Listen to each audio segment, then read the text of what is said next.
আল্লাহ রাব্বুল আলামিন আজকে আপনারা যেইভাবে ঈদ মিলাদুন নবীর মাহফিল সাজিয়েছেন, আমার আল্লাহ পৃথিবীর জমিনে মানুষ পাঠানোর আগে এইভাবে দুইটা মাহফিল করেছেন। বলে সুবহানাল্লাহ। আল্লাহ রাব্বুল আলামিন পৃথিবীর সৃষ্টির আগে আল্লাহ রাব্বুল আলামিন দুইটা মাহফিল করেছেন। একটা মাহফিল আমার আল্লাহ করেছেন আলম আর রূহের মধ্যে, অর্থাৎ রূহের জগতে। ওই রূহের জগতের মধ্যে আমিও ছিলাম, আপনিও ছিলেন। আমার রুহু, আপনার রুহু, আপনার বাবার রুহু, আপনার দাদার রুহু, আপনার আত্মীয় স্বজন সবার রুহু, এই সৃষ্টির মধ্যে যত মানুষ আসছে, যত মানুষ গেছে, যত মানুষ আসবে, প্রত্যেকের রুহু মৌচাকের চাকের মতো ওই জায়গার মধ্যে যখন ছিল, আমার আল্লাহ রাব্বুল আলামিন সবাইকে ডেকে বলেছিলেন, আলাস্তু বিরব্বিকুম। সুবহানাল্লাহ বলেন। কি বলেছেন? আমার আল্লাহ, আপনার আল্লাহ রূহের জগতের সকল রূহকে ডেকে বললেন, আলাস্তু বিরব্বিকুম, আমি কি তোমাদের প্রভু নই? আমিও ছিলাম, আপনিও ছিলেন। আমার দাদার রুহু, আপনার দাদার রুহু, আমার মায়ের রুহু, আপনার মায়ের রুহু, অর্থাৎ পৃথিবীর জমিনে যত রুহু আছে, গাছ বলেন, মাছ বলেন, কুকুর বলেন, বিড়াল বলেন, সৃষ্টির মধ্যে যত প্রাণ আছে, আমার আল্লাহ সকল প্রাণকে লক্ষ্য করে বললেন, আলাস্তু বিরব্বিকুম, আমি কি তোমাদের প্রভু নই? তখন আমি আপনি এক সুরে এক আওয়াজে বলেছিলাম, বালা। আমি আর আপনি বলেছিলাম, আল্লাহ রাব্বুল আলামিন বলেছে, আমি কি তোমাদের প্রভু নাই? আমি আপনি বলেছিলাম, আমাদের সবার রূহটা একসাথে এক আওয়াজ বলেছিল, বালা। হ্যাঁ, আপনি তো প্রভু, আপনি ছাড়া আমাদের আর কোনো প্রভু নাই। আর আমরা দুনিয়াতে এসে আমরা মাছের পূজা করি, গাছের পূজা করি, আমরা মূর্তির পূজা করি, আল্লাহর সেই কথাটা আমরা ভুলে গিয়েছিলাম। এই জন্য আমরা মানুষ বিভিন্ন ফিতনার মধ্যে জড়াই গেছি। কথা বলেন ঠিক না বেঠিক? আমার আল্লাহ একটা মাহফিল করলেন সমস্ত রূহকে নিজের জন্য স্বীকৃতি দেওয়ার জন্য। আমার আল্লাহ কি প্রভু হিসেবে মানার জন্য সকল রূহকে আহ্বান করলেন, ও রূহরা, আমি কি তোমাদের প্রভু নই? সকল রূহ আমরা বলেছিলাম, বালা। হ্যাঁ, আপনি তো প্রভু, আপনি ছাড়া আমাদের আর কোন প্রভু নাই। বলি সুবহানাল্লাহ। দ্বিতীয় মাহফিলটা করেছেন তিনার রসুলের জন্য। কার জন্য? রসুলের জন্য।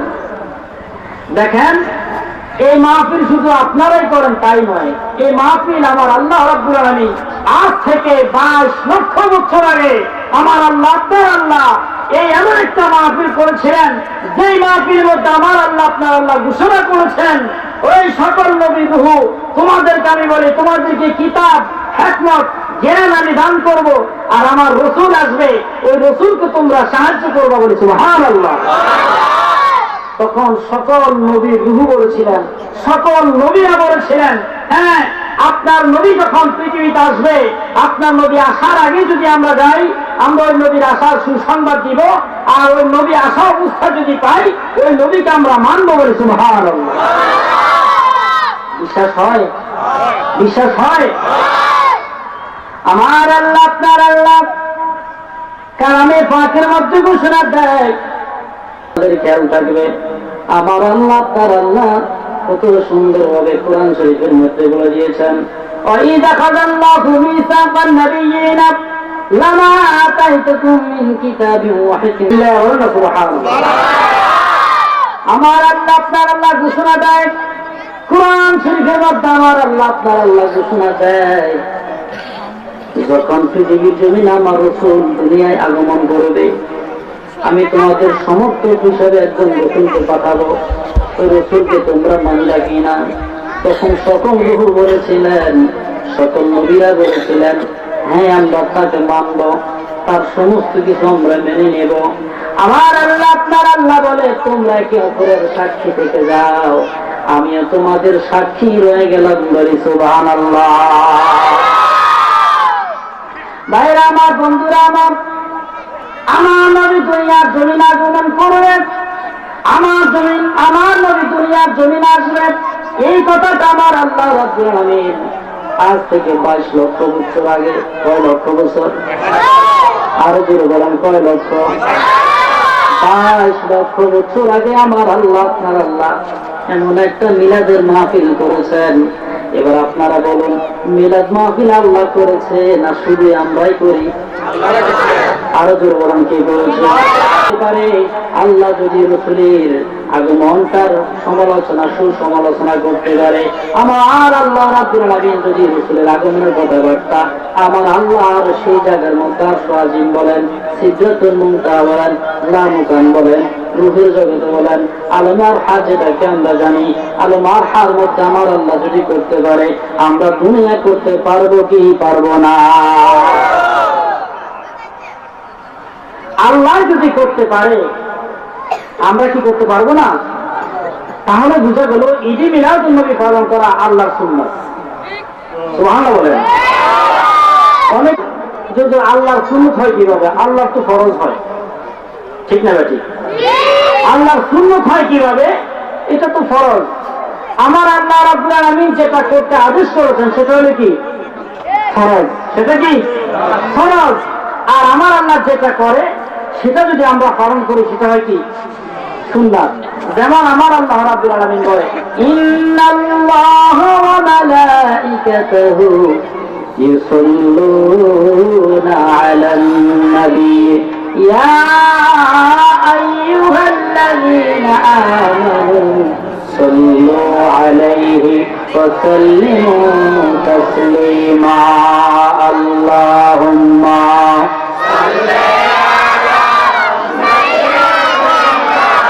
مولانا محمد وعلى آله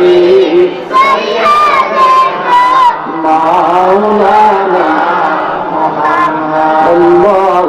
4000 বছর আগে অর্থাৎ ইব্রাহিম আলাইহিস সালাম খানায় কাবা নির্মাণ করে চলে যাওয়ার পর ওই লোকটা খানায় কাবা ধ্বংস করার জন্য রওনা হয়ে গেলেন। রওনা হয়ে পথের মধ্যে একটা জায়গার মধ্যে অবস্থান করলেন। 4000 আলেম তার সাথে নিলেন। এবার পথের মধ্যে যখন তিনি অবস্থান করলেন, তার পুরা শরীরের মধ্যে বসন্ত রোগ দেখা দিল। কেউ কেউ বলে এই রোগটার নাম হলো ফক্স, কেউ কেউ বলে বসন্ত রোগ। এই রোগটা যখন দেখা দিলেন, তার আপাতত মস্তক হতে সমস্ত শরীর ব্যথা শুরু হয়ে গেল। বড় আলেমকে ডেকে বললেন, আলেম সাহেব, আপনাদেরকে সঙ্গে নিলাম, দোয়া করুন, ছোড়া আমাকে ফু দেন। যত ফু দেয় কোনো কাম হয় না। 4000 আলেমের মধ্যে একটা সমাবেশ ডাকলেন। সমাবেশের মধ্যে সিদ্ধান্ত করলেন, সবচাইতে বড় মুফতি, সবচাইতে বড় আলেম ফতোয়া দিলেন, হুজুর আপনি যে খানায় কাবা ধ্বংস করার জন্য রওনা হয়েছেন, এই খানায় কাবা একজন পয়গম্বর নির্মাণ করেছে। ওই পয়গম্বরের নাম হলো ইব্রাহিম আলাইহিস সালাম। তার পূর্বে খানায় কাবা হযরতে আদম আলাইহিস সালাম সংস্কার করেছে। এরপরে ফেরেশতারা সংস্কার, এর আগে ফেরেশতারা সংস্কার করেছে। এই খানায় কাবা ধ্বংস করার উদ্দেশ্য যে আপনি রওনা হলেন, এটা আপনার উচিত হয় নাই। এই জন্য আল্লাহ রাব্বুল আলামিন আপনাকে শাস্তি হিসাবে এই রোগটা দান করেছে। বলি নাউযুবিল্লাহ। এই কথাটা যখন লোকটা শুনলেন, লোকটা থমকে গেল। লোকটা বলতেছেন, এই বাচ্চা বলতেছেন, আমি অবাক হয়ে গেলাম, খানায় কাবা ধ্বংস করার জন্য রওনা হলাম। খানায় কাবা ধ্বংস করে মদিনার দিকে রওনা করব। এই জায়গার মধ্যে এসে কোন নবী এই জায়গার মধ্যে যে আসবে, ওই নবীর আগাম সংবাদটা আমি শুনলাম। এবার তুব্বা বাচ্চা যখন পেরেশান হয়ে গেলেন, আশ্চর্য হয়ে গেলেন, খানায় কাবা ধ্বংস করতে সে বিপদে পড়ে গেলেন। তার গোড়াগুলির পা গুলি অর্ধেক পর্যন্ত বেড়ে গেল, মানুষগুলির পা গুলি অর্ধেক পর্যন্ত বেড়ে গেল। আর মাটির নিচে মনে হয় চুম্বকের মধ্যে আকর্ষণ করতেছে, তাদেরকে টেনে মনে হয় মাটির ভিতরে ঢুকায় ফেলবে। এমন সময় তুব্বা বাচ্চার সবচাইতে বড় আলেম ফতোয়া দিলেন, হুজুর এই মুহূর্তে আপনি তওবা করেন, তওবা না করলে এই মাটি আপনাকে এই জায়গার মধ্যে খেয়ে ফেলবে। বলি সুবহানাল্লাহ। এই জায়গার মধ্যে মাটি আপনাকে খেয়ে ফেলবে। হুজুর আপনি আল্লাহর দরবারে তওবা করেন। লোকটা তওবা করলেন, তওবা করার সাথে সাথে মাটি পরিপূর্ণ হয়ে গেল, প্রত্যেকের জায়গার মধ্যে প্রত্যেকে অটল হয়ে গেল।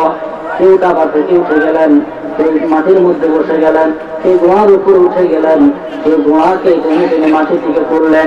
এইভাবে সমস্ত মানুষগুলি যখন এক জায়গার মধ্যে বসে গেলেন, সুপার বাদশাহ বললেন, কোন নবী এই জায়গার মধ্যে আগমন করবে?